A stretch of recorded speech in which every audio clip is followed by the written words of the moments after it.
जय श्री राधे कृष्णा। आप सभी का स्वागत है आपके अपने YouTube चैनल ऑफिशियल भक्ति भावना में। आइए आज सब सुनेंगे श्रावण मास शुक्ल पक्ष की पुत्रदा एकादशी व्रत की कथा और अंत में सुनेंगे एकादशी माता की आरती। आप सभी भक्तों को पुत्रदा एकादशी व्रत की ढेर सारी शुभकामनाएं। आप सभी के जीवन में लक्ष्मी नारायण की कृपा से आप सभी को सभी प्रकार के सुख और समृद्धि की प्राप्ति हो। श्रावण मास शुक्ल पक्ष की एकादशी को इसे पवित्रता एकादशी और पुत्रदा एकादशी के नाम से जाना जाता है। यह व्रत सभी प्रकार के पाप और ताप को नष्ट करने वाली है तथा इस व्रत के पुष्प प्रभाव से संतान इच्छुक भक्तों को संतान लाभ की प्राप्ति होती है। यह पुत्र प्रदायिनी व्रत है। तो आइए सुनते हैं श्रावण शुक्ल पक्ष की पुत्रदा एकादशी व्रत की कथा और अंत में सुनेंगे एकादशी माता की आरती। तो बोलिए प्रेम से भगवान विष्णु की जय, माता लक्ष्मी की जय, सर्व देवी देवताओं की जय। कथा के अनुसार एक बार युधिष्ठिर ने भगवान श्री कृष्ण से कहा, हे केशव, श्रावण मास के शुक्ल पक्ष की एकादशी का क्या नाम और इसका क्या महत्व है? कृपया कर मुझसे आप कहिए। तब भगवान श्री कृष्ण जी ने कहा, हे राजन, अब आप ध्यान पूर्वक इसकी कथा को सुनिए। द्वापर युग में राजा महिजीत महिष्मती नगरी में राज्य करता था, परंतु पुत्र न होने के कारण वह अत्यंत ही दुखित रहता था और पुत्र प्राप्ति के लिए अनेक प्रकार के प्रयत्नों को करता था। अनेक प्रकार की चेष्टा करने पर भी उसको आनंद देने वाला पुत्र रत्न प्राप्त नहीं हुआ। तो राजा ने अपनी वृद्धावस्था को देखकर एक दिन अपनी सभा में अत्यंत ही चिंतित होकर प्रजागणों को संबोधित करते हुए कहा कि हे प्रजागणों, मैंने इस जन्म में जहाँ तक मुझे ध्यान आता है मैंने कभी कोई पाप कार्य नहीं किए और न प्रजा के अत्याचार पूर्ण धन को लेकर अपने अर्थकोष में संचित किया, न किसी की धरोहर का हरण किया है, बल्कि अपनी प्रजा का पालन पुत्र के सदृश कर रहा हूँ। धर्मकारी के द्वारा पृथ्वी को भी अपने वश में कर रखा है, अत्यंत दुष्ट कार्य करने वालों को दंडित किया है और शिष्ट शत्रुओं के साथ भी मैंने उत्तम से उत्तम व्यवहार किया है। परंतु न मालूम किस अज्ञात कारण के विषय में मुझे पुत्र रत्न की प्राप्ति नहीं हुई है। इस पर आप लोग ध्यान पूर्वक विचार कीजिए।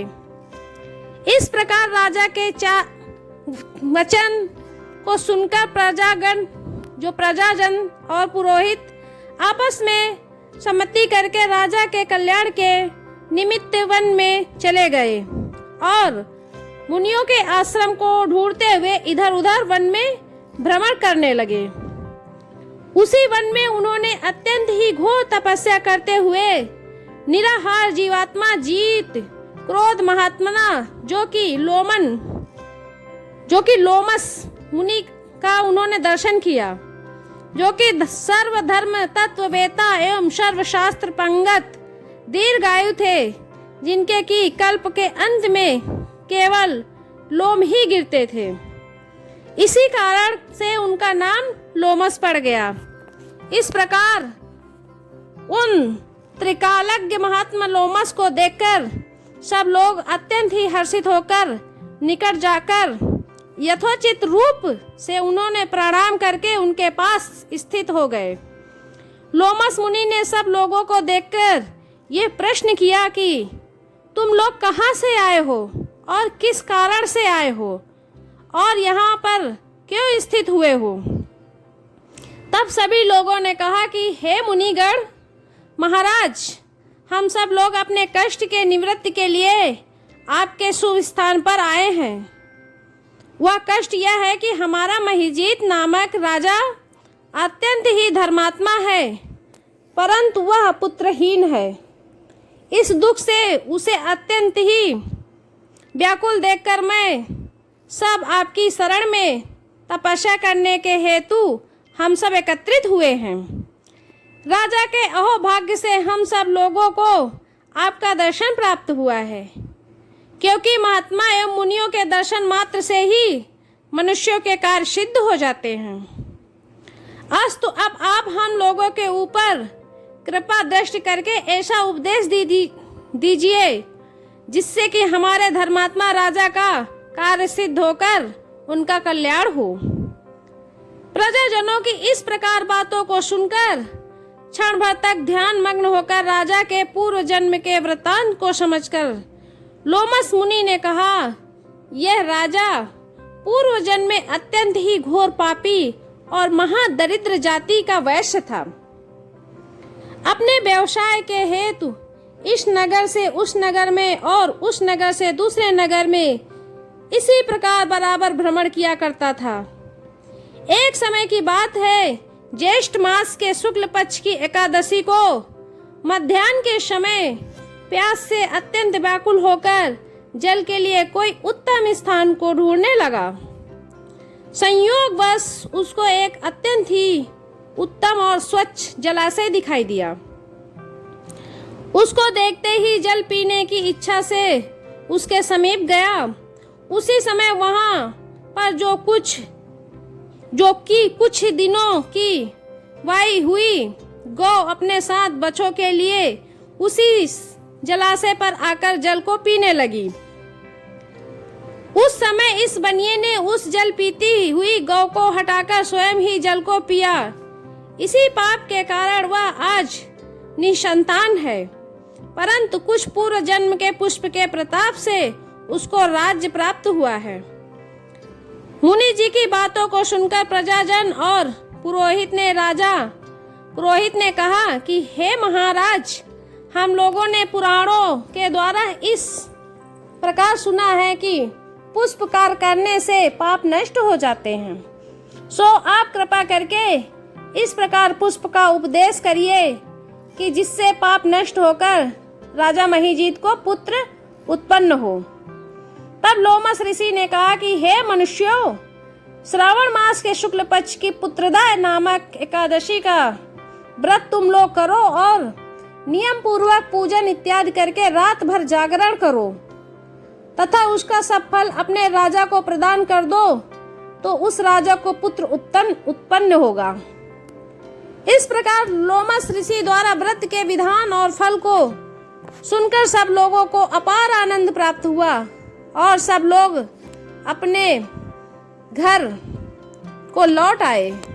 तब श्रावण मास आया। तब सब लोगों ने लोमस ऋषि के आज्ञानुसार राजा सहित भक्ति और विधान पूर्वक एकादशी व्रत किया और दूसरे दिन अपना अपना फल उन सब लोगों ने राजा को प्रदान कर दिया। उस फल के प्रभाव से राजा की रानी ने गर्भ धारण कर समय आने पर पुत्र रत्न को प्राप्त किया।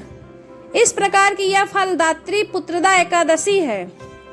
इसीलिए इस लोक और उस लोक में आनंद प्राप्त करने वालों को इस पुत्रदा नामक एकादशी का व्रत अवश्य ही करनी चाहिए। इस एकादशी का महत्व पढ़ने और सुनने घोर पापों से मुक्ति मिलती है। तो बोलिए प्रेम से भगवान विष्णु की जय। तो आइए आप सुनते हैं एकादशी माता की आरती। तो बोलिए प्रेम से एकादशी माता की जय। ओम जय एकादशी माता।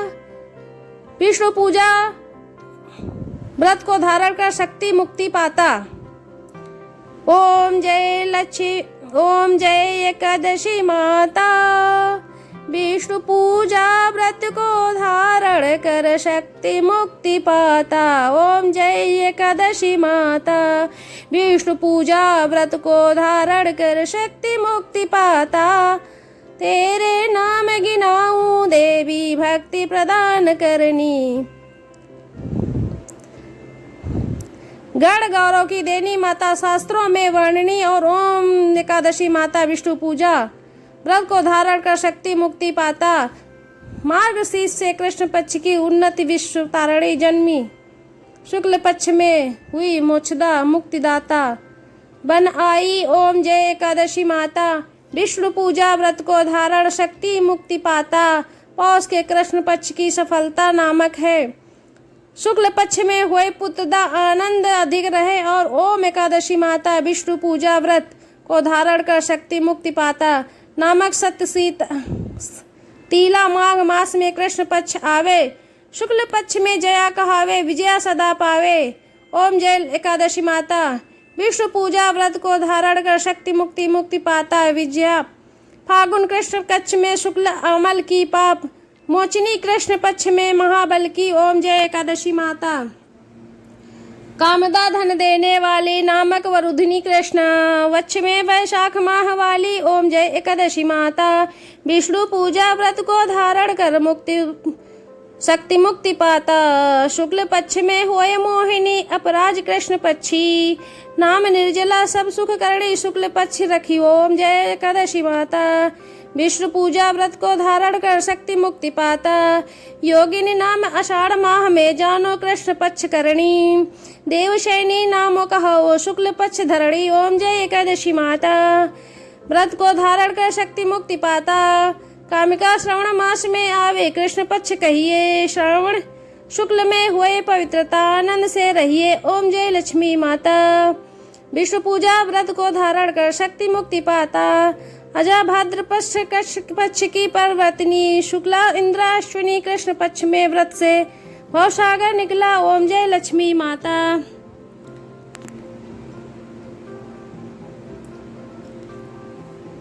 तो दोस्तों इसी तरीके बोलिए प्रेम से एकादशी माता की जय, विष्णु माता लक्ष्मी की जय, देवी देवताओं की जय। आशा करती हूँ कि जानकारी आपको अच्छी लगी हो। तो इसी प्रकार से ज्ञान पूर्वक जानकारी प्राप्त करने के लिए, पूजा व्रत के बारे में जानने के लिए तथा कथा को सुनने के लिए हमारे चैनल ऑफिशियल भक्ति भावना को सब्सक्राइब करना ना भूलें और बेल आइकन जरूर प्रेस कर ले ताकि हमारे जो वीडियो का है वो नोटिफिकेशन सबसे पहले आप तक पहुँचे।